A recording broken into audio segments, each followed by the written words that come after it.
for sure. That's for sure. There Oh, we go. I'm going to start. is my camera on? Yeah, Oh, is it? if you want it to be. Well, Oh, good no, because evening. I Yeah, usually good look like evening a. to everybody who happens to be watching.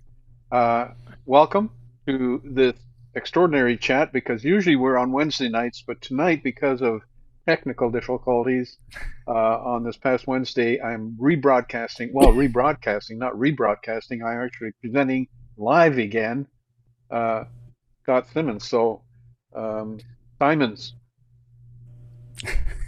right? Attaboy, George. Yeah, well, it's better I catch it than you do. Less Yeah. embarrassing.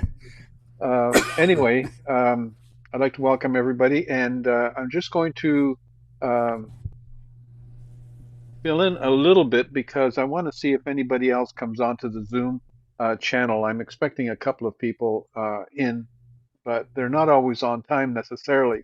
It's such a casual format that I run that people tend to, they drop in a little bit late and they maybe drop out a little bit early. Depends how much time they've got, what they've got on their schedule. But I can see that Steve is coming in, and well, let's see, Steve. Hi, Steve. Hey, how's it going? It's going Hi, good. Steve. You? Oh, not too bad. Well, I'm Yeah. glad You you were could here make it. Wednesday. Yeah. Yeah, of course. Yeah. Well, yeah, Steve is one of my regulars. He's very faithful in trying to attend these little get-togethers, and I think that and Steve, you've also presented. So it, sometimes when there is no actual guest, I ask some of the people who are dropping in if they've got any particular images that they would like to talk about, or brag about, or have a critique on, or let us know how they did it. And Steve has some very interesting shots when it comes to nighttime or nocturnal photography, especially of the aurora borealis. He Oh, seems to be cool. able to catch that very nicely. And um, Yeah. yeah, and then the other guy that's here quite often is Dave Hardcastle, and he does Yeah. ultraviolet photography. And That's interesting. Yeah. that is interesting. He does it of flowers. As a matter of fact, he orders Yeah. rocks from China because he can't get those rocks here that fluoresce under ultraviolet light. And he explains the different types of ultraviolet lights that he has and the wavelength and so forth.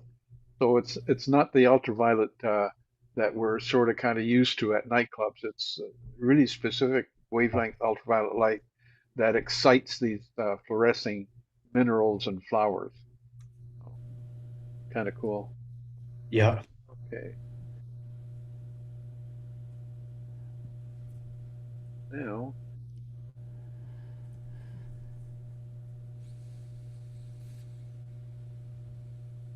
just I'm going to reload this.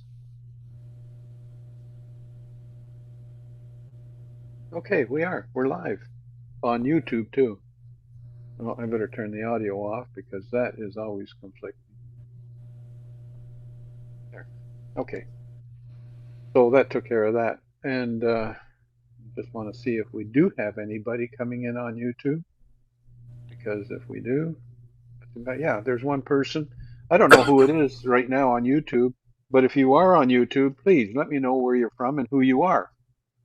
And after the presentation's over, you can ask questions that Scott may be able to answer for you about his light painting technique.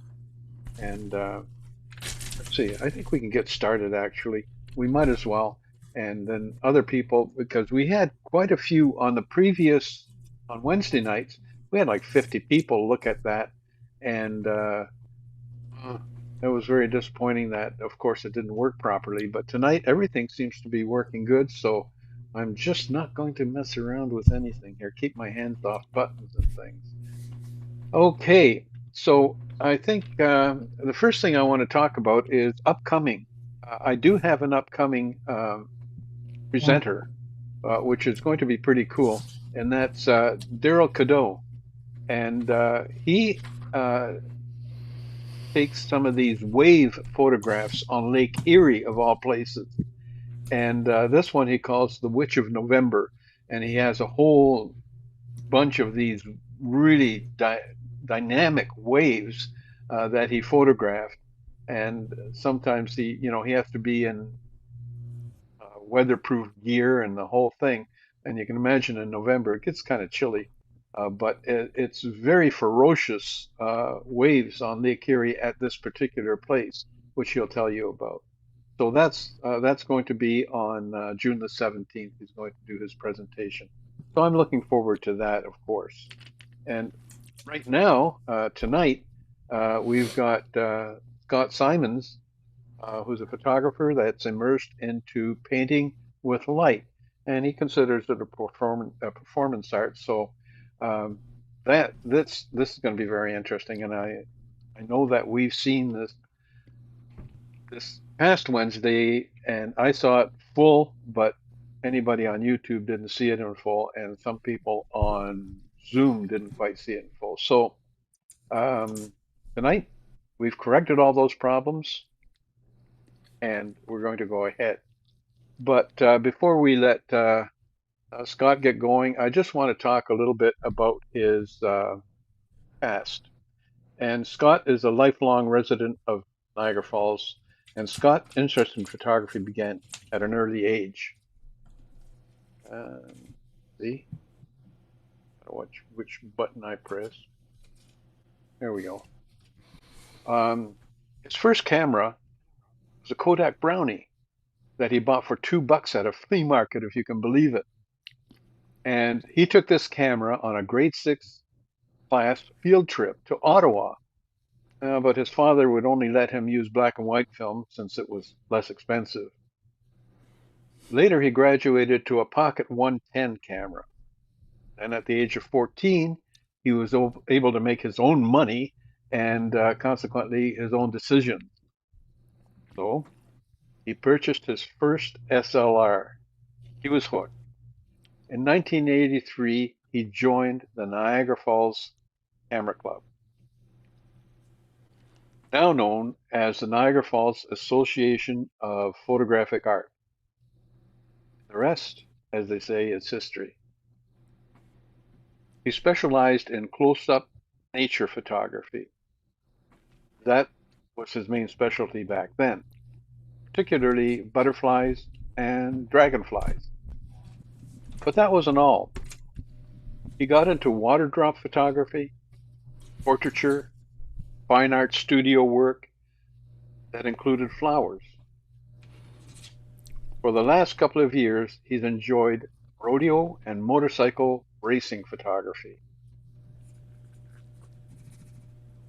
For a number of years, he's even shot weddings to help fund his photography addiction. He's won many awards for his work and enjoys sharing his knowledge with others. And that's a big plus because he's here tonight sharing his knowledge with us. And I'm very thankful to that.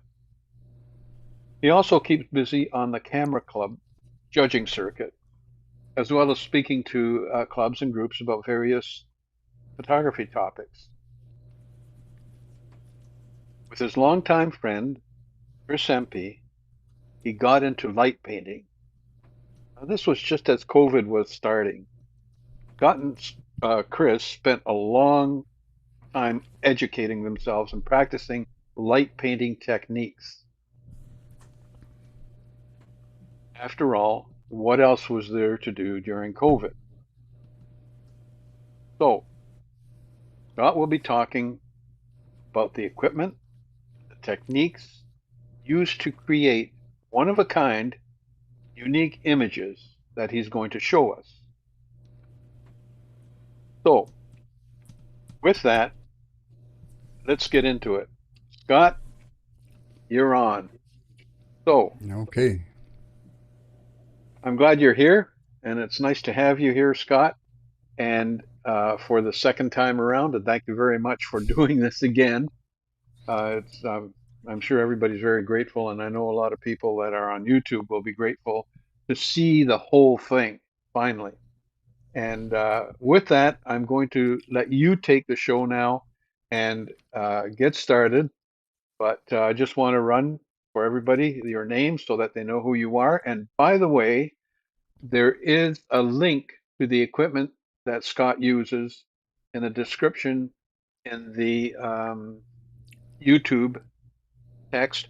What I'll do is I will also share that PDF file with you on Zoom while Scott's talking. So we can just like really get on with it now. So there you go, Scott, and it's all yours. Okay, thank you very much, Jorj. Thanks for having me twice in 1 week. Wow, what a privilege. So here we go. This is what we're going to be talking about tonight. You can hopefully, I believe you can see my cursor on the screen. This is a basic one of the things we do. And when I say we, again, as Jorj alluded, it's myself and Chris Empey got into this. I'll explain that in a little bit. Just for some of the clarification, we'll be talking about this sphere back here, and in the light painting world, it's called an orb, O-R-B, and it's kind of instrumental in what we do. And as the question came up the other night at the very end, what's the hardest thing to do? Make these is the hardest thing to do. They take a lot of practice to get looking proper. It's very easy to do wrong. It's a lot harder to do right. But don't let it discourage you. It just means you got to practice more. And here we are with some reflections. And I'll show you how to do this too and put the rings on Saturn. This is at Dufferin Islands, if anybody's familiar with Niagara Falls. At nighttime, the bushes are all lit up. There's street lights. One thing about Niagara Falls is it's very hard to find dark places with no ambient light. It's everywhere here. This is one place where we can actually find it. It's about 2 minutes from my house.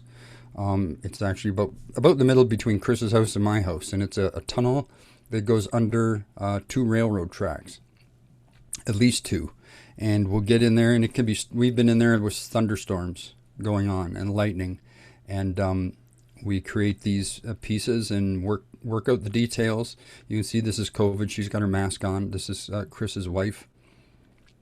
And again, we are behind here. You can't see it. You'll see more in a bit, but that's one of the reasons we have the models in skirts, or we tie material on them, is so it basically hides us and our feet in the background. This is the tubes, which I will be getting into, the how we build them and all that kind of stuff. And it just has a sparkler on the end. And any reflections you get are always an added bonus. Again, the tube with a sparkler on the end. Again, Chris's wife. This is basically a deserted picnic pavilion. People process the images differently. We do workshops, and one thing we find, sometimes people don't want to see all the bits and extras, and I happen to like it, so you'll see that they will be there. We do get people sharing their stuff from other clubs when we do a workshop, pardon me, and they do it so it's mostly black, and they don't like seeing all this stuff, but to each their own, right? There's no wrong way. How did we get started?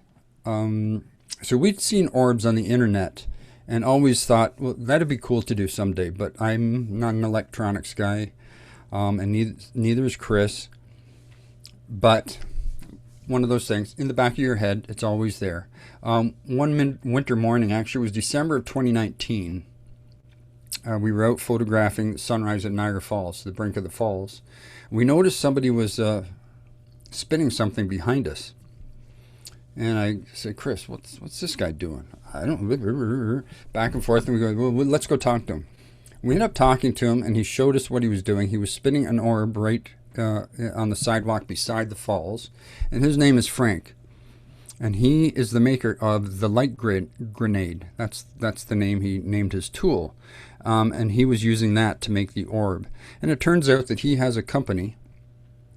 As a side gig, he has a company, and he designs and makes each one by hand.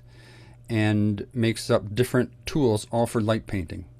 Flashlights, and the light grenades for spinning. He just came out with a new one, the Orbiter, and it's got different features, but like they're great. You can do a lot of different things with them, which I will show you shortly.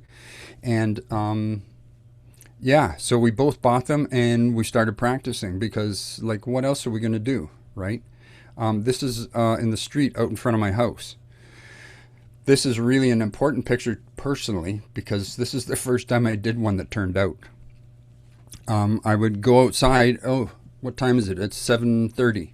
Sunsets at 7:30. You run outside and you realize it's way too bright out and nothing would record. You got to wait at least a half an hour to an hour after sunset before it's dark enough to record anything. So we did that. Here's another one, and I was in sandals, so you can see my toes lit up, right? So I was having issues with my feet showing up in the pictures. I text Frank, what's going on here? My feet are showing up and blah, blah, blah, blah, blah. And I showed him one of the pictures. He goes, go out and buy some dark shoes. I said, are you kidding me? That's all it takes? He goes, yeah, your toes are bright white. Like, of course they're going to show up. You're lighting them up. Okay, so got darker shoes and solved the problem by about 90%. But you never know. So we decided to start practicing and practice. This is actually the field behind where we meet as a club. The orange glow is from one set of lights that, for security reasons, is on in the park. But there was really nobody around, and we had some clouds and lots of room to do whatever we want. So we were doing different things. This is Chris running us through the background. And this would be about a 3-second, 4-second exposure, and this is probably longer because you got to go all the way from one side to the other. So the basic equipment needed, this is where people's heads start to kind of spin a bit. You don't need a ton of stuff, but there is things you do need. Camera with adjustable settings, DSLR, obviously, a sturdy tripod, a cable release or a remote release.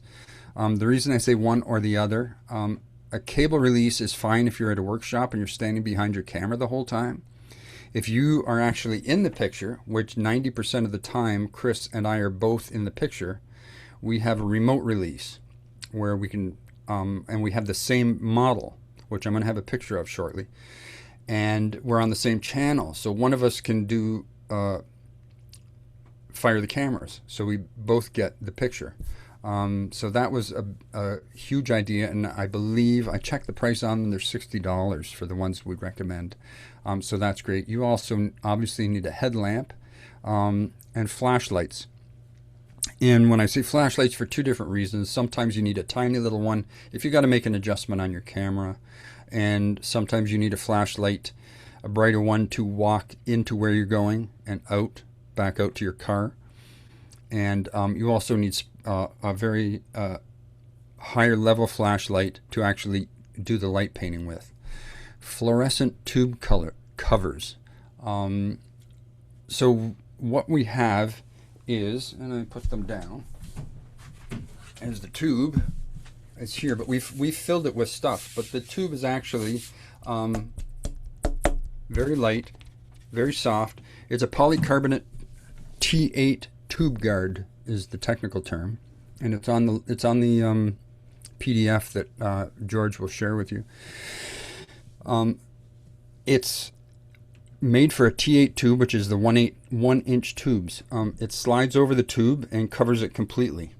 And you say, well, why do you even need one if it's clear? Well, the reason being is, let's imagine we're in an industrial kitchen of some kind, whether it's a restaurant or a factory or whatever, and you have fluorescent lighting.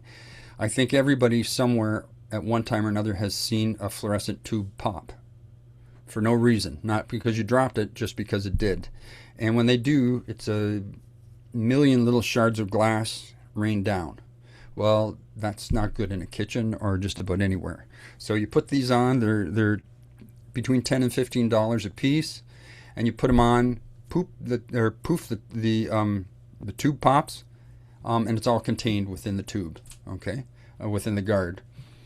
So they're clear. They're not indestructible. They do start to get soft, and we chop them up and use them for other things. But there's instructions online that we have links to as to how to build your tubes, and sky's the limit. You can do a whole bunch of different things with them, and have a lot of fun with them. But that's what's making the waves and all the other stuff that you've seen in the pictures I've shown so far. Various colored gels, it kind of is self-explanatory. When we get into making our tubes, you can use anything. You can use window tinting, some of that stuff, different things, glass tinting. There's all kinds of stuff. You can buy stuff at the dollar store. Lots of places to buy that stuff, and we also have links to that on the PDF. I'm turning my head sideways because I do have the PDF up on another screen, so I can reference it if we need to. Gaffer's tape. Don't mix it up with duct tape. Gaffer's tape is like duct tape. It looks like duct tape, but it won't peel the paint off anything. It won't ruin whatever you stick it on. It's made to be used and peeled off. It's not like duct tape where it's once on, it's never coming off, or it ruins whatever it's on. So be careful. It's also way more expensive, but it's worth every nickel. We have a link to some stuff that we use, and it's actually a reasonable price, and it's pretty good tape. And the most important thing, that's why there's a space there, imagination. If you think you can do it, at least try, and it might work and it might not work, but at least you tried. But your imagination in this kind of stuff is very important. Very, very important. So here's the remote I was talking about, a Pixel Pro. This is the handheld piece. This goes in your hot shoe. And there's the cord. So it's one unit. Well, it's two pieces to the unit. And the third piece that is camera specific. This happens to be Chris's, so it's a Canon. You can get the Nikon 10-pin ones and all the other different cameras. They plug straight in here if you want, so you can use it as a stand beside your camera cable release. Or you plug it into this piece, and you can see the hole there reflected. It's just behind here, and it's a radio remote control. What we do with it, also it has a red indicator light on the handheld part. You'll see lots of bits of gaffer tape all over the place. We cover those up because when you're pressing it, it will show up in your picture. And I do have examples of it because took us a while to figure out what the little red dots were. We attach this part to a clamp and stick it on the front leg of our tripod. The reason being, there is an indicator light, so when we're standing 10 yards away or however far away we are, we can see if the remote control is actually working. Because sometimes you miss the button or you think it's on and it's off, and this glows red when it's holding your shutter open. So it's a huge help to have this, and I think they're $20 on Amazon. Whoops. Here's the workhorse for the tubes, the flashlight. Now this is no longer made, this particular light, this particular light, but it's here for just for demonstration. It's a 1-inch diameter. It's actually 0.95 or something like that inches, so it fits inside the tube just nicely. And yes, it does get hot. They warn you, it gets hot if you leave it on for a long time. It's 1,000 lumens. It's hot. This here, which you don't find on flashlights anymore, is a dimmer switch.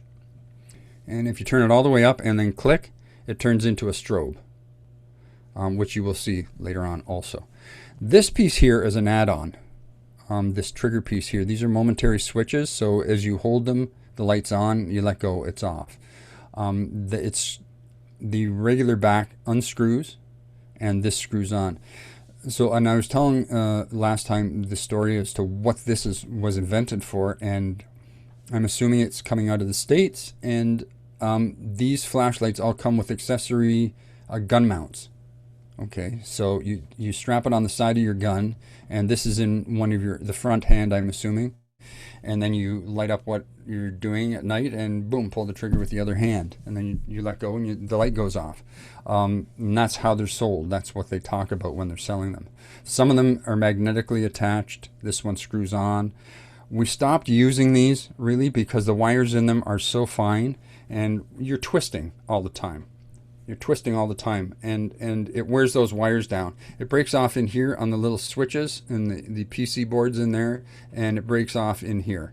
So it gets to a point where you can only repair them so many times, and it's when you get in there and you want to try and solder, it's like soldering hair. They're so thin.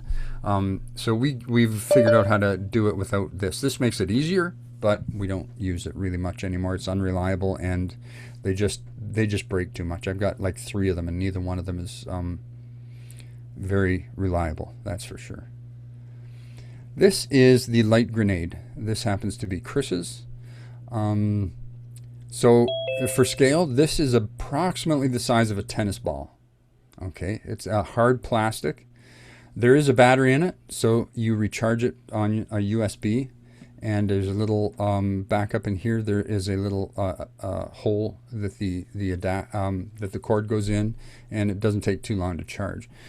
You see these controllers here. There's another set on the other side. There's 8 little LEDs altogether. There's 4 tight ones in the center, and then there's 4 spread out further around the edges. These control the color of them. If you put it on white, the remote control on white, it would activate all the LEDs in each one, the 3 colors, but then you can turn them down. I only want purple, so you turn the green one down, and you have red and blue making purple. So your colors are infinite. You can do it any way you want, and you control the center separately from the outside ring of lights. So it's very versatile. The one thing, the difference between Chris's and mine is he's shorter than me, fairly shorter than me. So his a paracord here has to be shorter. So I never let him pick up mine and start spinning it because it's about 8 inches longer than his, and the first spin around it's going to go whack right into the ground, and there's my money up in smoke. So if I pick up his and start spinning it, it's really fast because his is shorter. It spins a lot faster, and it's also 8 inches higher off the ground, which it doesn't look quite right. So they're kind of optimized to us, and we don't change that. We don't interchange them. This is another light I bought. I got it right here, and this is how can I put it? It's a projection flashlight, and it's like a faceted. That's the word I'm thinking. It's a faceted lens in there, and there's the 3 color LEDs in there, red, green, and blue. So when you put your remote on white, it comes, all 3 of them are on 100%, but they're slightly separate, so they make the starburst has the 3 colors in there. So you'll see the effects we use, and this is a momentary switch, off, on. It takes the 18650 batteries, which are the AA's on steroids, the next size up from a AA battery. They're pretty, they're not that expensive, but they hold a lot of power. They're quite significant batteries, and they're rechargeable. They charge separately in a regular camera battery charger that you would have for them, made specific for them. So yeah, these, the light grenade, you plug in to charge. This, you have to take the back off and pull the battery out and charge it. L-wire, EL wire, electroluminescent wire. You can get this stuff at the dollar store, but you get what you pay for. It's cheap. It breaks down easily. This is from Amazon, and there's a link there, and it goes, and it's a kit of 4 colors: red, orange, blue, and no red, orange, blue, green, and yellow. These take 2 AAA batteries. I think they're AAA. They might be AA's. And of course, there's an indicator light that we've covered up with duct tape or gaffer tape. And here's the green lit. Okay, you can really see it there.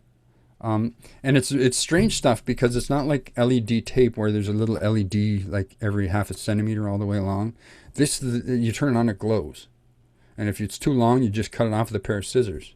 It's very strange stuff. I don't know the science behind it. It's cheap and it works, and it looks really cool. It's strenuous to use, but the effect is very very interesting when you nail it. It looks really good. This is just a short section of the tube that I showed you earlier. And what we have as far as putting it together and making the color of it, there's two types of tubes. The most common one we use is actually a gelled one. And what it is on the outside, if we go from the tube itself, the next level in is a gel. Well, everybody knows what a gel is, colored polyester film, right? The next one in is a diffusion layer. And everybody knows what diffusion layer is, right? Okay. You can also use, and I forgot to mention this the other night, you can use parchment paper. It's the same idea. It works just as well. The downside of it, don't buy the stuff that's marked off in 1-inch squares, because you'll see the streaks when you're moving your lights. If that's what you want, go for it. The other problem with it is when you're trying to tape it into place and do that, they're coated in silicone of some kind, and the tape doesn't stick to it. So be careful with that. That's just a word to the wise. This is the other hidden gem is you can't even see it. It's clear plastic. It's cake collar. That's what they call it.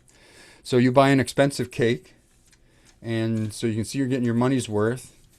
They wrap it in plastic. They don't put icing on the side. They wrap it in plastic. Well, they wrap it in this 4-inch or 6-inch collar all the way around, and they put a piece of tape on it. It's food safe and everything else, but it gives everything some stiffness when you're trying to put it all together. So you layer all 3 of them up in 4-inch strips, and you roll them up and stick them in the tube and tape it on. You straighten it, and then you tape it on each end with gaffer tape. Okay. And then on the back, you put a piece of gaffer tape because it will light up 360. And if you put the tape on the back, you're not lighting yourself up. Okay. You don't want to light yourself up if you can avoid it. And in these ones here, it just takes one piece of tape down the back, and it keeps enough light off of you that you don't show up. Mind you, we look like burglars when we're out doing this. Black pants, long sleeve black shirt. Because of my haircut, I wear a black baseball cap. And dark shoes. So we make sure there's very little that can reflect off. So we take our watches off, our digital watches off, because they will, from movement, they think you're waking up and you want to know what time it is, and all of a sudden you've got these streaks going through your picture. So you have to be careful of all that stuff. You gotta remember. The holographic tube, as we call it, is a tube that has holographic vinyl inside. So it's more of a reflection, and then it projects outward. And the reason you want the holographic stuff is it changes color a little bit as you're moving it around.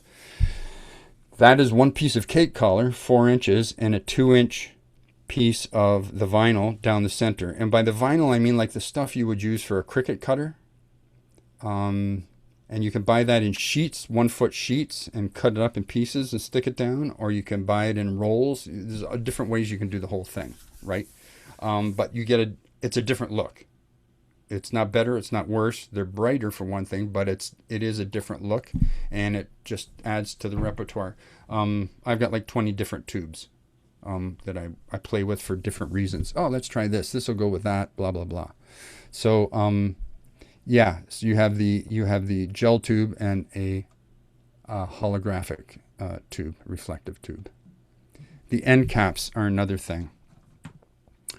I'm gonna, if I click on it, it zooms in. This is it here all together, all the pieces screwed together. This reflects light back into the tube, and this stops any light going past the reflector. So one end screws in the top, one end screws in the bottom, and it's held in by a little, I don't know if you can see that, there's a little O-ring right there. Actually, you can see it right there. There's an O-ring that holds it in with friction into the end of your, into the end of the tube. When we first started, we didn't know what we were doing, and we put Kleenex in the end. And they go, that's great. And then in the middle of a spin, whoosh, it flies out, and got to start over. Got to find it and start over. So we immediately bought the end pieces. I also will show you a picture. Oh, there's the O-ring there. The O-rings do split after a while, so you can get spare O-rings. They do make them out of silicone now. I have the black one. I think Chris has my other white one. And they come in white and they more glow as opposed to reflect. So just different things. This is some of the window film, glass window tint that you can buy at the dollar store. You can buy online, and you can use anything. As I've explained before, you find once you start getting into it, you start going to the dollar store in the craft aisle, and you start holding stuff up to the light. And I wonder how this will work. I wonder how I can use this and experiment with the stuff. So, yeah, we've all been there. And once you get an obsession, you kind of start doing goofy stuff with it. Sparklers. You can do the dollar store sparklers, but you do get what you pay for. They're kind of crappy. They don't last very long. They fall apart. They don't light well. All that kind of stuff. I guess the next time is a Canada Day. Find one of those the fireworks places, and buy some sparklers. You don't need, these are 14 inches. You don't need the 36-inch ones. You don't need the teeny weeny little ones, but you can do that. Other things we've used, cake toppers, which is like a mini little firework that you can tape onto the end, and it actually shoots sparks out. That's cool, but it doesn't last very long. But that also works as well. Again, try this stuff out and see what you think. And here's the hair elastics. We use those. If we go back to here, we insert the sparkler wire end through there, so it's laying up against the tube, right? It's laying. This goes in, and the sparkler's laying down the side here. We put one of those hair elastics down about there, and it just stops it from wobbling all over the place while you're spinning it around. And those are the O-rings, replacement O-rings. We always got a couple of those just in case, because if you don't, you spin around and your top flies off, your end piece flies off, and you're done. Camera settings. The photography and all this is actually, I'm not gonna lie, it's actually the easiest part. Bulb setting, long exposure noise reduction off. I can't stress that enough. If you're not sure what that is, if you take a 30-second exposure and you have your noise reduction on, your camera does not open the shutter and takes another 30-second black exposure, and it uses an algorithm inside to get rid of any noise that you might have built up in the original exposure. So in a group setting, you're missing a lot, because like nobody's going to wait around for your camera to keep doing that. So we always tell people, shut it off.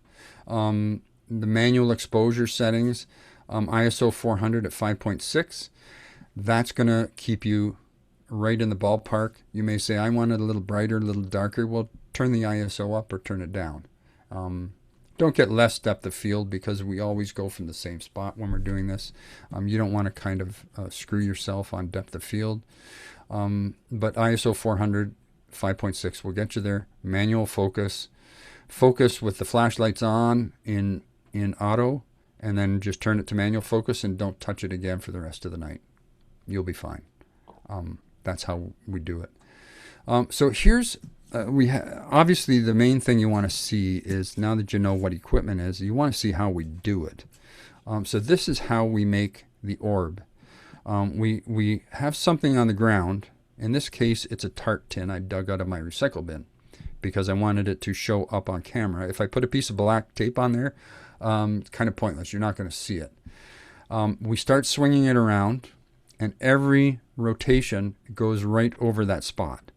And then I start shuffling around, and I do half a turn, and then you close the shutter, and it takes approximately 30 seconds. So this is with the lights on, so you can see what we're doing. Physically demanding, this is the hardest part, because you're trying to stand as still as possible, as stiff, and you want that going as much as you can. And when you start spinning it's pulling your arms in all different directions. So it's tough on your forearm, and it's tough on your shoulder. And you get to the end, and then that's it, and lights out. And here it is in the dark. It looks kind of weird in the dark. but you can see it's going as best as you can, going straight up and down and right over that tart tin. And the idea is to have the axis straight up and down. If I go around and I'm not quite over there, instead of having an orb or a sphere, you'll have a pumpkin. And that may be what you want. That's fine. I don't want pumpkins. Okay, I want orbs. I want them round and as close to upright as possible. I will tell you a little bit about this in a few minutes as to how we did this.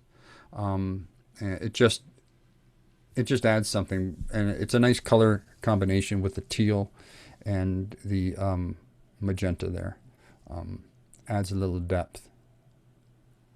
This is Screaming Tunnels in Niagara Falls. I'm not sure how many of you are familiar. You can Google it online. It's supposed to be haunted. We never ran into anybody that shouldn't be there as far as ghosts go. One thing is, there's not a lot of room there. You can get about 3 people across. So you only can do so much in there because it is tight. There's no room for error. The other thing is the ground is fairly uneven. There's rocks everywhere. But the best thing is you get this beautiful texture and you get reflections in the water. And yeah, it's a really cool place. The other thing is, since it's on the internet, all hours of the night there will be people showing up. Tourists with 5-year-old kids at 11 o'clock at night coming through to see the haunted tunnel. Like, you know, if that's really what you want to do, that's fine. But yeah, this is, you know what, I should have my legend out. I got written down what all this stuff is. This is a ground trail. So we'll spin an orb and then we will do a trail on the back, like coming back, and that's what we did in the first picture, the opening scene. So your shutter would still be open. I'm working the orb and getting it to turn off and back on, changing the color, and then swinging it like a pendulum coming back. And there's the result. That's one of like the first one. So it's an interesting effect. In this case, there is a few inches of water. That first stripe is the actual orb or the light grenade, and that's the reflection through it onto the bottom of the water and the bottom of the lake there. So you get different stripes and streaks and stuff like that coming back.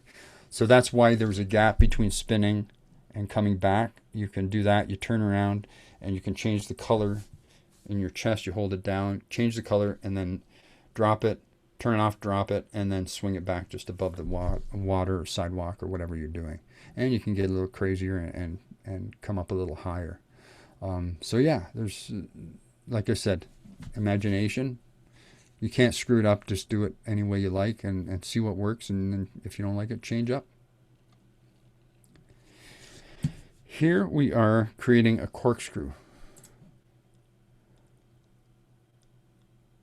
So you'll spin your orb, open your shutter, get your orb going.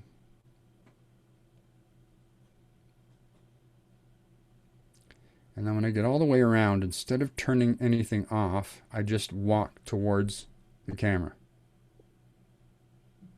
And you'll see it just getting bigger. Okay. Many different things you can do with that corkscrew coming back.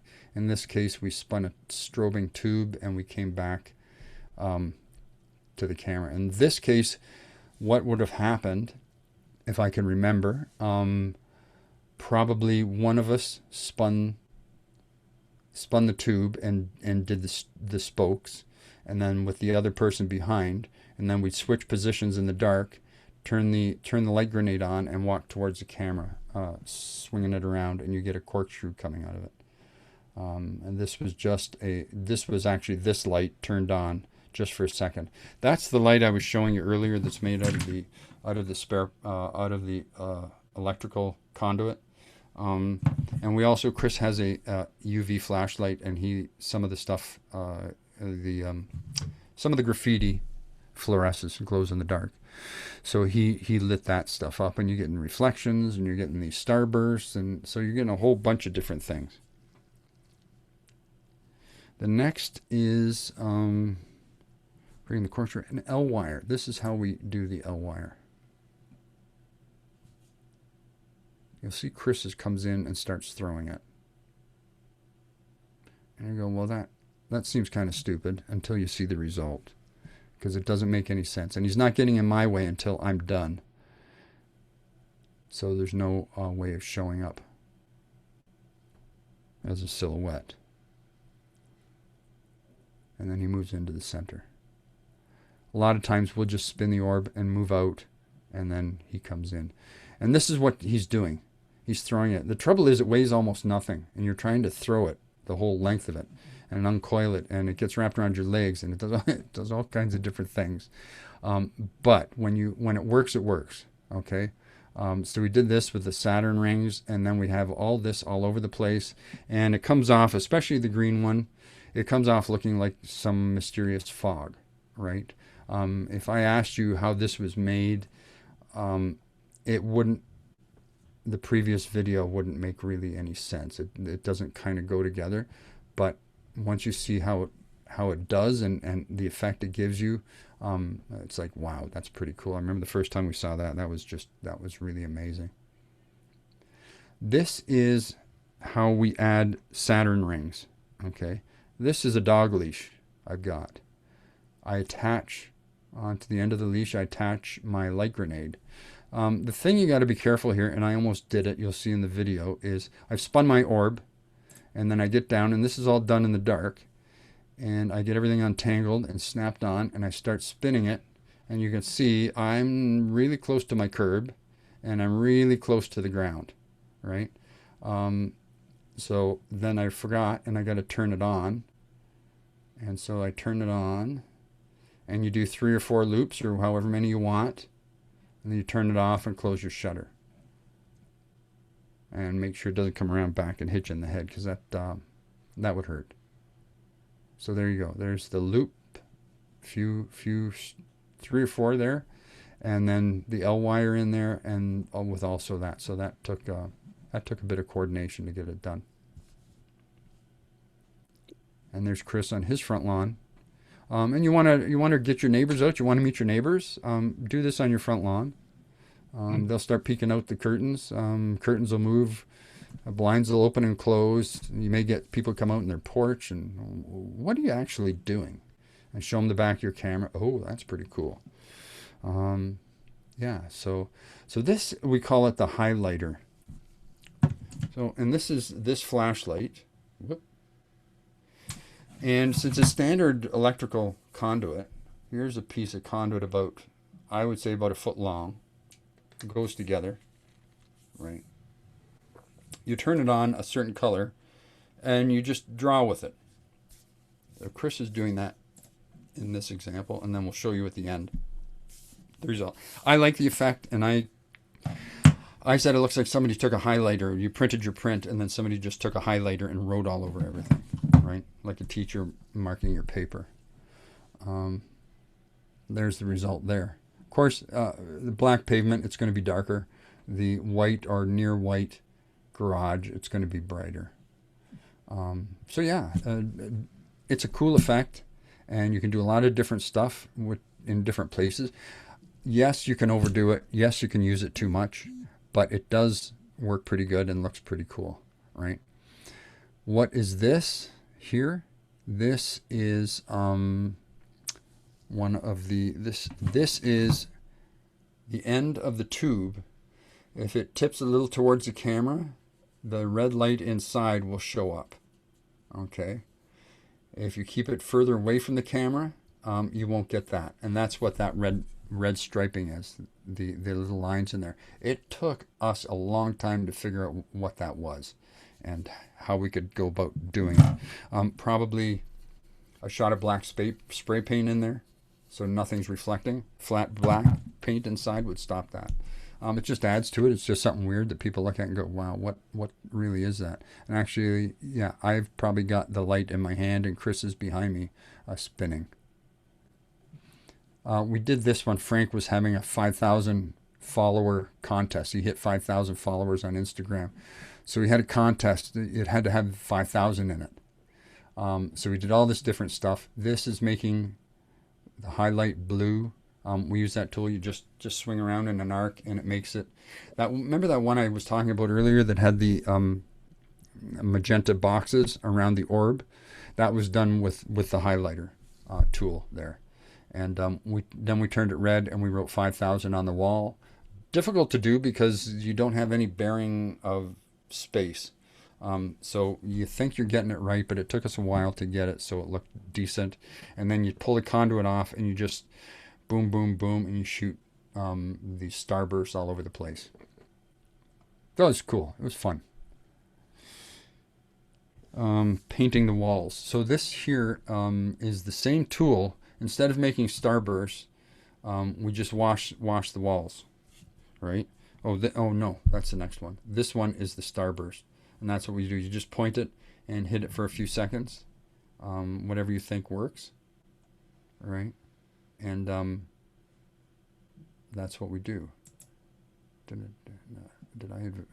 got in the middle of that and screwed it up. Then the next one is painting the walls, using that as like a paintbrush. Okay, there we go. Yeah, so you saw the result of the starburst, and this is if you start moving it around and just hold the button down, you're painting these colors. So if you have textured wall, you can get right up beside it and paint it on an angle, and it'll bring out the texture. You want it brighter, do it a little longer. You want it a little less bright, and don't do it quite as long. It's there's no set formula.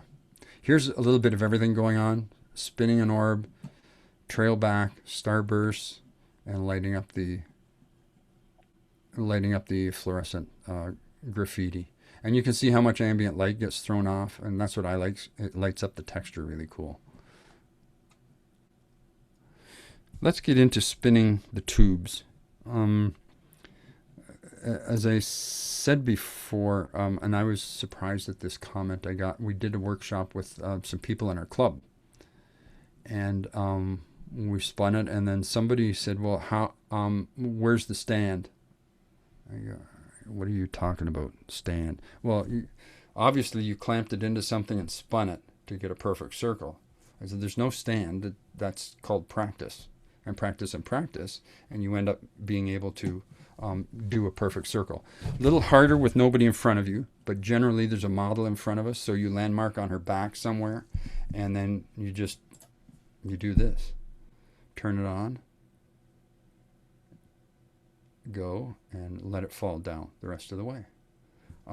Pretty straightforward for a circle. This is driving me crazy. There we go.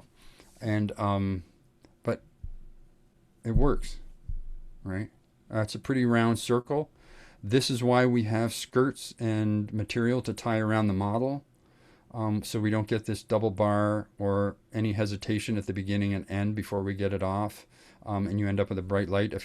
If Chris would have worn a dress that night, we wouldn't have seen that, or it would have just been a bright light behind. This is the reflective end cap that's kicking light back in. And this, you can see here, that's why we use gaffer tape. Okay, that's why we tape up all our remotes, because he's I'm spinning the tube, he's in front, and he's working the camera. So you're getting the indicator light on the remote control.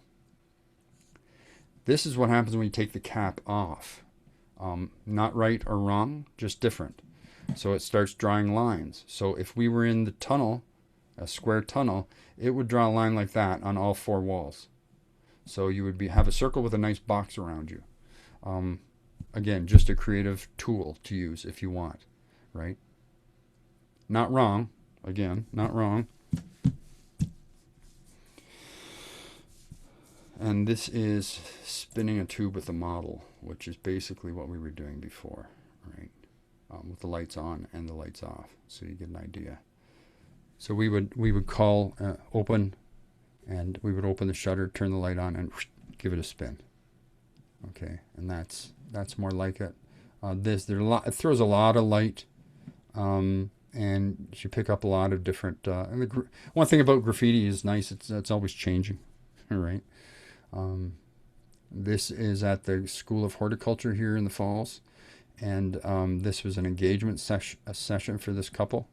And I believe that's Chris's shoes right there. They just loved them, and we just randomly picked orange and blue, which happened to be the colors of their wedding. He likes orange and she liked blue, so everything was orange and blue.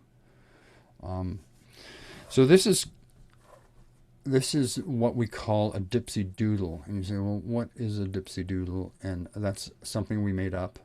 We call them all of our moves have a different name. So I can lean into the model and say, okay, a dipsy to the right. Okay, doing a dipsy to the right, so they know where to put their hands. Okay, then they do it, and then we just keep on going. This is what happens. We turn it off, we move the light, and then we try and come out of their hand. Okay.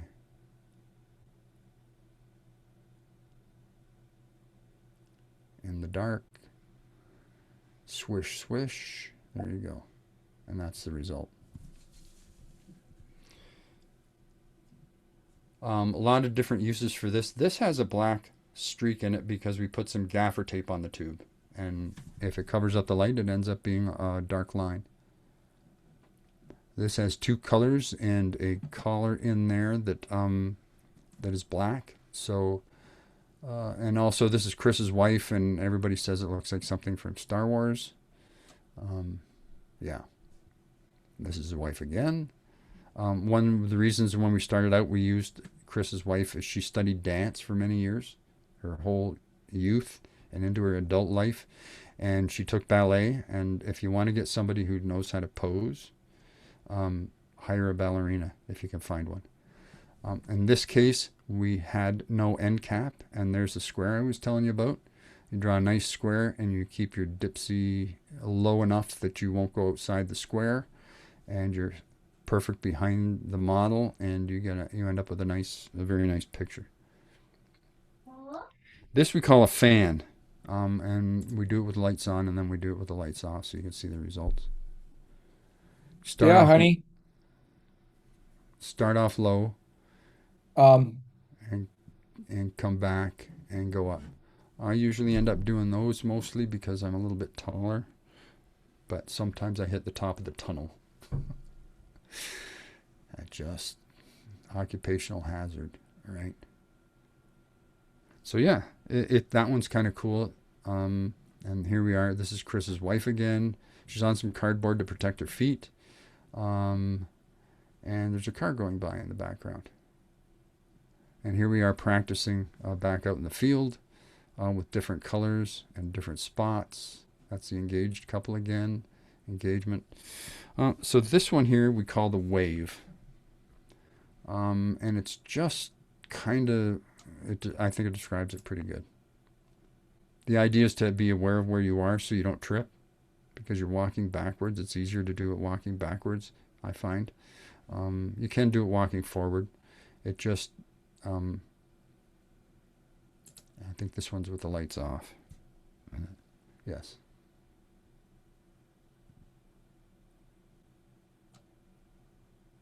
And there's the result generally. And you can see gaffer tape not installed. Chris has a two-toned tube, and it works really well for this. The blue and the orange looks really good together. So yeah, this is a cone shape. I usually end up doing this because my arms are longer, and we get the model to crouch down as best she can. In this case, it had rained, so we are only going to crouch down so much. And then you turn it on, and you make a cone around them. It looks pretty simple, but if you nail it, the effects are pretty cool. All right. You try and keep the lit part of the tube facing the camera, of course, and you end up with this cool thing. This has an end piece in it, an end cap in it. You can do it without the end cap, which is really cool. And the light shines straight through and onto the ground. And then you can fiddle with the white balance and skew the colors so you end up with orange and blue, which is always a crowd pleaser. This is Pearl, another member of our club. She wanted to come out, and she was helping us out. It's always nice to have a third person. And so yeah, and this is Chris's wife. You can have the backwards. This is blue and no cap, so you end up with this being yellow. Just kind of cool, different things. Sometimes it doesn't work right, and you keep trying until you get it right. This is we call this freeform, and this is something Chris does way better than I do. So we let him do it, and it's kind of you just waving it around, and I'm not gonna lie. Sometimes it works really well, and sometimes it looks kind of like it didn't go well. This is one of those things. It's harder to practice. You just get an idea, a feel for the movement. And sometimes it works really good and looks really cool. And sometimes it's like, why did we even try? This one is one of those times. Not perfect, but you get the idea. When it does work well, it works really well. Okay, couple loops in a swoop here, and it turned out really well. You can see she probably she moved a little bit, which happens occasionally. This is the difference between the tube with a gel and the tube with the holographic vinyl in it. You get a totally different light coming off, and you also get, in this case, it's just two tones. You get this plum color and this green color, depending on the angle you are from the light and the way it's reflecting off. So again, just a totally different look. And in this time, he came around front just for something different to do. Strobing. As I said, the lights have a strobe feature on them. So in this case, they strobe at the same frequency, no matter what. So if you go slower, you get more strobes, more light bars, spokes per revolution than if you went faster. This is faster, and you don't get as many, and this one's slower. Okay, so it becomes flashes per revolution, right? If you go faster, you get less show up, and if you go slower, you get more flashes. So it's kind of interesting to play with. You get tired of it quite easily, but you can play with it and come up with some really neat things. The other thing that is people don't realize is this tube weighs ounces, right? So two of them together is double the ounces, but it's not like it's 5 pounds now. And you put two flashlights in the end, and you start waving them around, and it makes a huge difference, even though you're only doubling. The weight is next to nothing, but you're doubling it. Now it's putting all this torque into your arm and your shoulder, and your forearm starts really hurting, and your wrist, you can feel it in your wrist. So we do a little bit of it, and that's it. We have to stop. There's also a black bar on one of them. When the tubes break down, we cut them up, and we might cover them totally in gaffer tape and put a slit up, and then we can slide it on another tube, and in that case you get this result here, right? That's because one tube, the blue one, had a black collar on it. So it would have been the two tubes together, the red one flashing, the blue one solid, and then turn the red one off, and then put this dipsy doodle off to the side on just using the black one. So a little bit of coordination going on behind the model.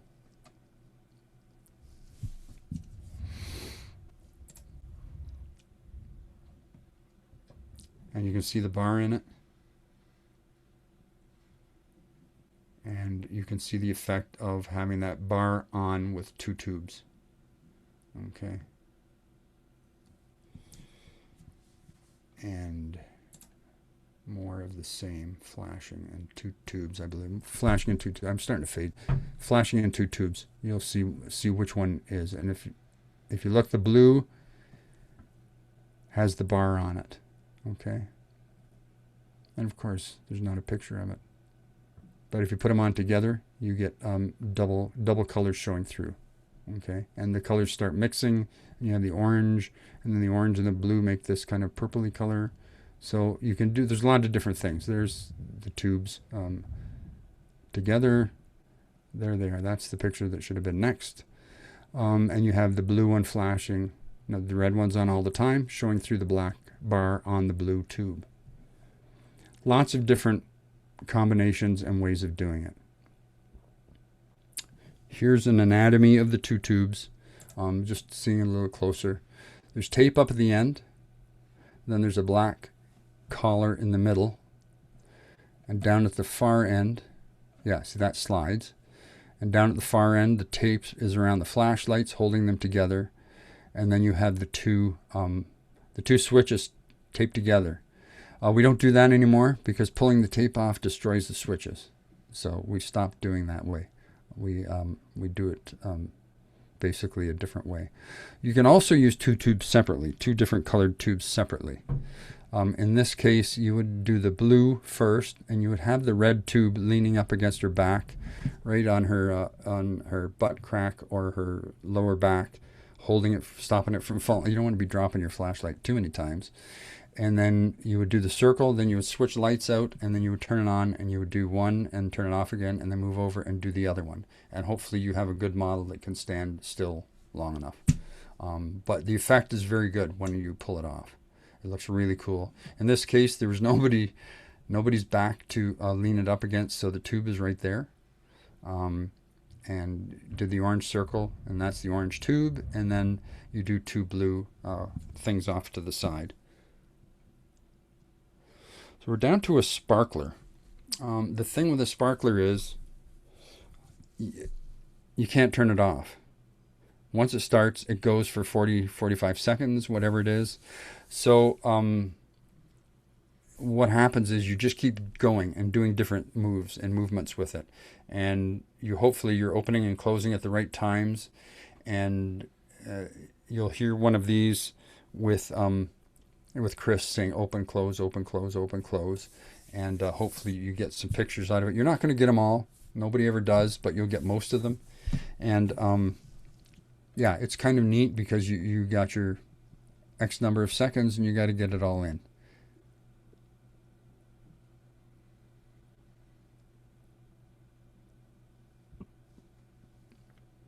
I believe it's the next one or one of the next ones that have him where you can hear his voice. Because it just never shuts off.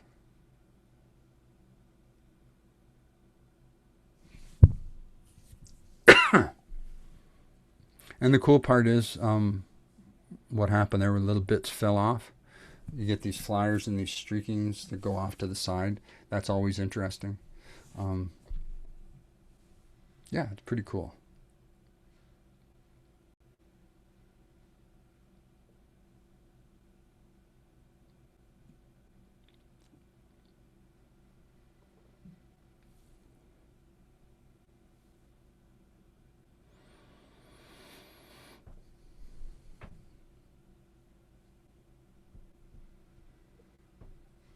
When you're sitting here and the clock's ticking, it seems like it's taking an hour.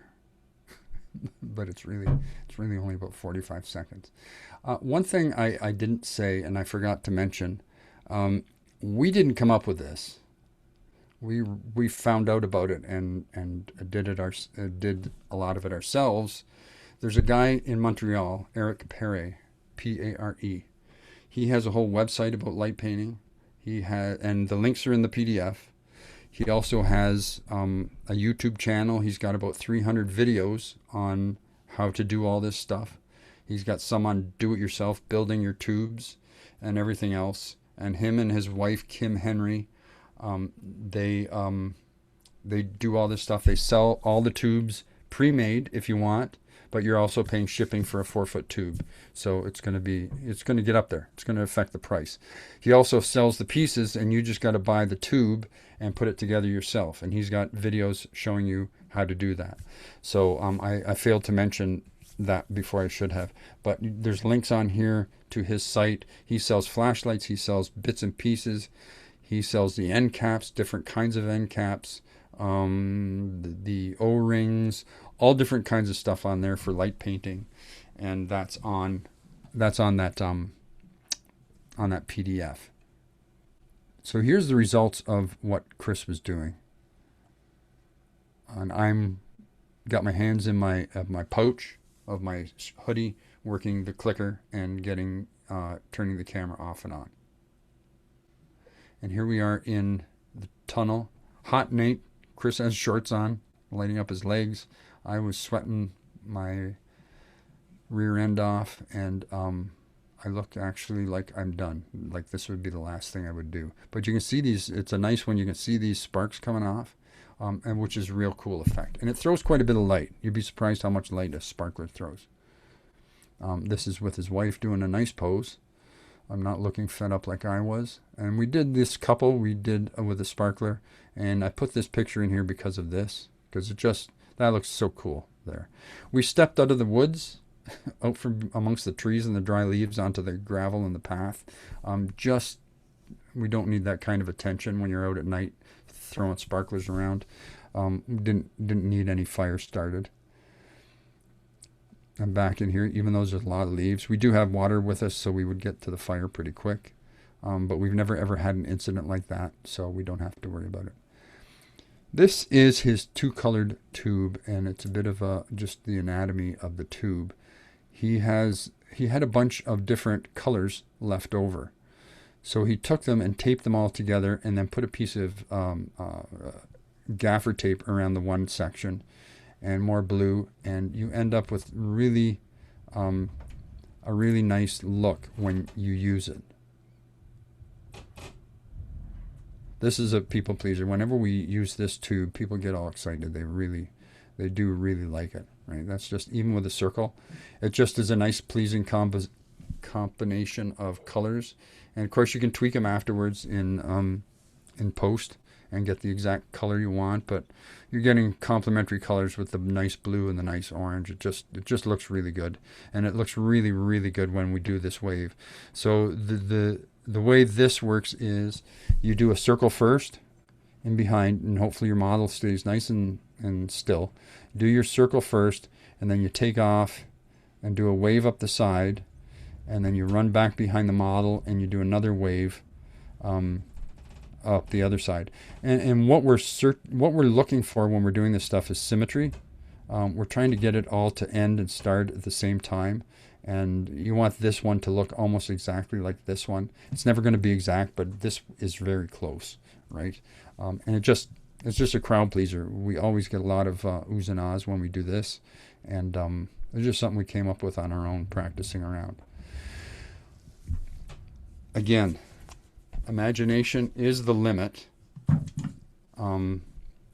If you're very imaginative and you poke around, a lot of things we've come up with, we poked around on and Googled it, and we found out that, you know what, that looks something we should try. Looks like something we should give it a shot.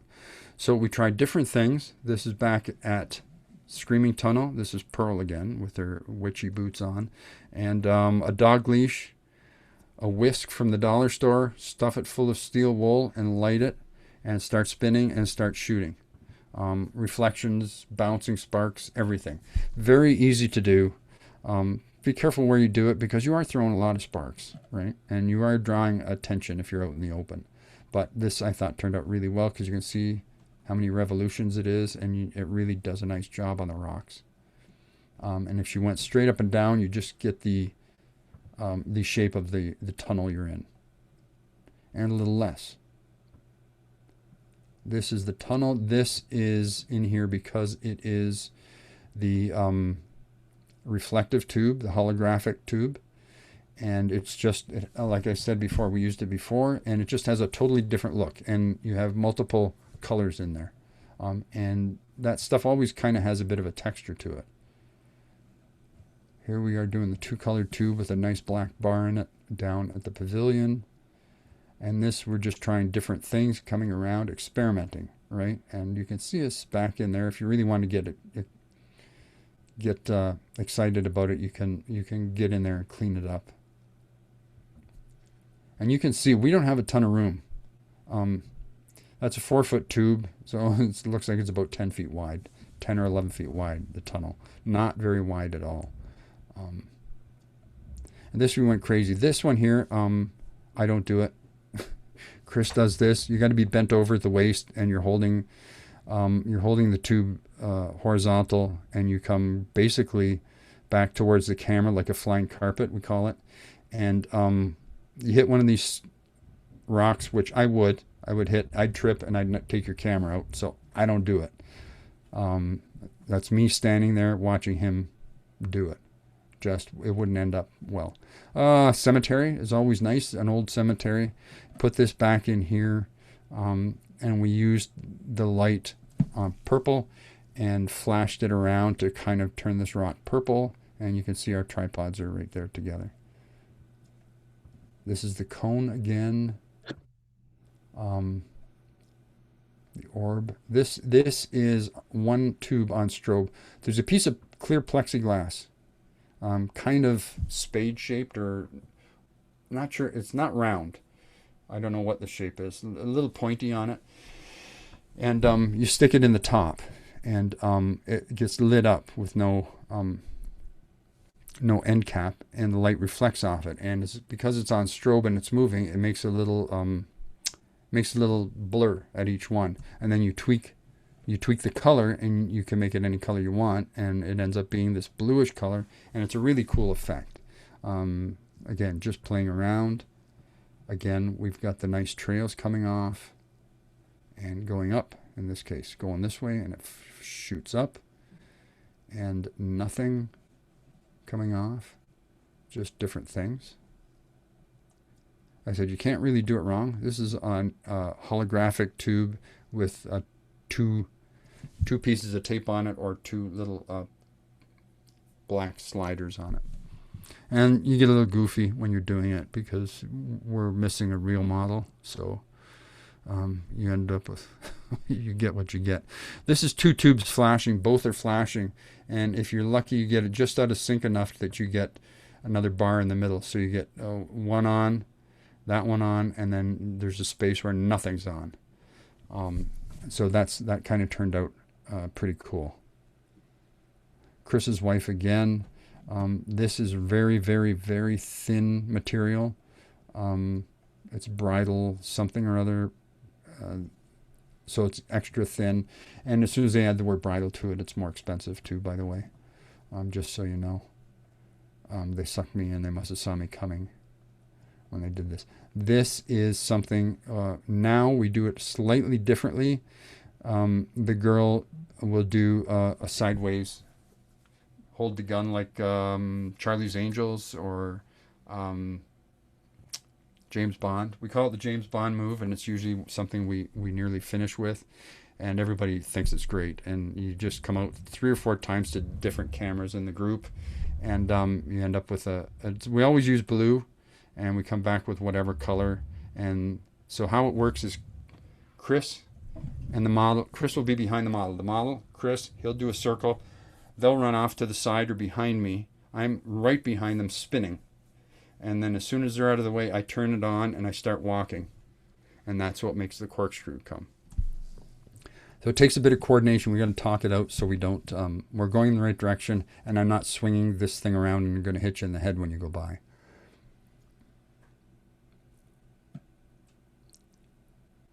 And we tried making a heart, and this is as close as we could get.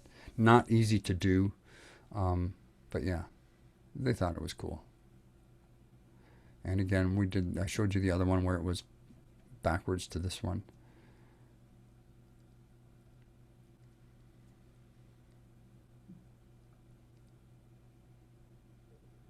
That's my daughter filled in one night. You can tell she's just really thrilled to be there. But she did show up and help, so that's the main thing. This is one that Chris came up with, and the idea is to get it nice and symmetrical, right? You want these 2 wings to be the same. If you do one, then hopefully you can get the other one the same, and then do the wave going up the center there. And it worked out really well with the holographic tube. Lots of sparks, lots of waves, lots of everything. You see the rubber boots. We didn't quite close the circle. There is the marker all the way around. And Chris takes his tubes on vacation when he goes up north and tries to get his wife to stand in the water and get some reflection. So she does once in a while, but I can understand. It actually doesn't look bad in black and white. Those two are the only black and whites we have. Just different, something different, right? You wouldn't think because the other ones are so colorful, but we do it in black and white, convert it that way just to see how it goes. And that's it, everybody. Thank you all for sticking in for the whole thing. Do you want me to stop my share, Fantastic. George? Yeah, no, you don't have to. Just in case you have Okay. to go back to it if somebody has a question. Okay, yeah. Scott, thanks a million. That was fantastic, and I'm sure everybody enjoyed it. We've had quite a few people. We've got 7 people watching right now on YouTube, and there have been some people coming and going. I think Oh, awesome. That's good. one of the people that are watching on YouTube was somebody named Star, and that would be my niece out in BC. Oh, okay. So Awesome. that's cool. Anyway, does anybody have any questions at this point? Anyone at all? Any questions? I got a question. Okay, ask. Scott, how do you have a website or any social media or anything like that that you publish your photos on that we can check out? Yes, it's on my Instagram is on the PDF. And I do have a website that has a lot of other stuff on it, and it's scottsimons.ca, which isn't on the sheet, but fairly easy to Google and see some of the other stuff that I do. Yeah, appreciate it. Yeah, thank you. There's lots of everything on there. Yeah. Okay. Listen, there are a couple of questions that I had, and I'm just going to Yeah. read them off. They're not, maybe they're comments more than questions. But when you did the rings of Saturn and you were spinning that around, the rings were at the front, but as they got to the back, they kind of disappeared, right? So Yeah. yeah, So the lights on the orb are on one side. Oh, hang on, I gotta orient. So as it's going around the other side, you see the back of it, right? yeah, okay, Right? You're only going to see the ones as they come around like that, and when it gets Right. around behind, assuming that camera is your camera, yeah, right? You're going to see the lights go across the front, and then as it gets 3/4 of the way around, it's gonna go black. You're seeing the back of the Right. orb, and then you're coming back this way. Whoops, and then you're going to start seeing the lights again. That's why it's black. That's why you don't see them completed all the way around. It okay. projects outwards, right? Yeah. Thank you. That's one thing I was wondering about, and the other thing that I've wondered about when you do this at night, like even in a cemetery or out in the countryside and you're doing it in total darkness, and let's say it's a moonlit night, the extended exposure, do you find that the landscape actually lights up somewhat around it? Very much. And that's similar to when some of the beginning pictures of Chris and I in a field. There's a light. It's a parking lot light. It's fairly off, and you don't think it's going to matter. But it Right. does. Because when you do a 5, 10, 15, 20-second exposure, the light is just compounding, and you're starting to light up the scenery. I don't mind it. Personally, I like seeing that. Sometimes we've done it for other clubs, and they've taken us to parks and we're in trees.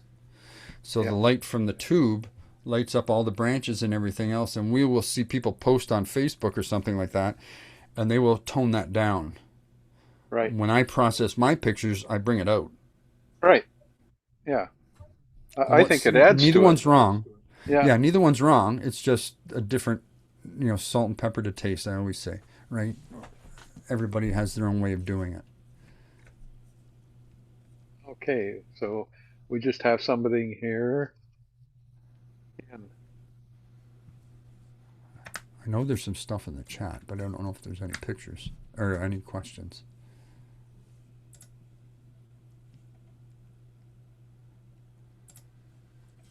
Yeah, I've posted everything that came through the chat, either from YouTube or um, Zoom. So they've come up. All right. No other questions? Everybody good with what's gone on so far? Fantastic. Listen, Scott, thank you very much again for giving us this presentation.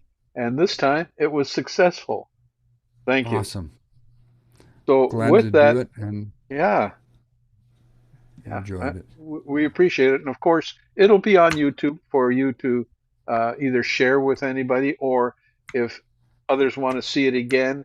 And I'm sure that there will be some other people. The other thing, for those of you who are on YouTube, I think I'm going to make sure that I ask you uh, for a like, please.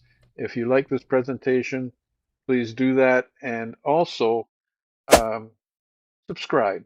I appreciate any subscriptions. Any comments you can make in YouTube, you can certainly make comments, and I'm sure that either I'll answer them or I'll get Scott to answer them. I'll relay those things on to Scott. So again, that's not who I wanted. There, that's who I wanted right there. There we Scott, go. thank you Looks very much familiar. again. Appreciate it, and this was a very rich presentation. Thank you. That's great. I'm glad everybody enjoyed it. Thank you. Thanks everybody for showing up. You're welcome, Scott. Good night.